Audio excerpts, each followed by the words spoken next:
నేను నీకు ఆరోగ్యమును కలుగజేసేదను, నీ గాయములను మాన్పెదను. ఇదే యెహోవా వాక్కు. ఇర్మియా గ్రంథము 30వ అధ్యాయము 17వ వచనం. గాయములు, వేదనలు, బాధలు, శోధనలు ఎప్పుడూ మానవుని వెన్నంటూ ఉంటాయి.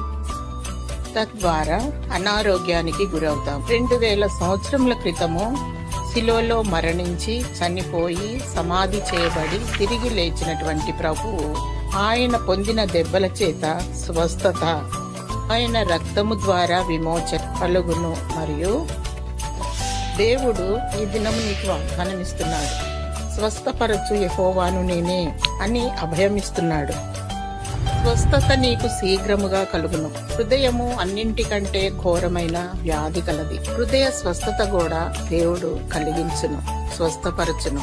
దేవుని ప్రార్థించు. శరీర స్వస్థత మరియు హృదయ స్వస్థత దయచేయును. మనము నోటితో అడిగినచో దేవుడు శీఘ్రమే తన స్వస్థత నీకు దయచేయును. యేసు నామములో తక్షణమే స్వస్థత నీకు లభించును. దేవుని స్తుతించు. దేవుడు నీకు స్వస్థతను, జీవమును అనుగ్రహించి దీవించునుగాక. ఆమేన్.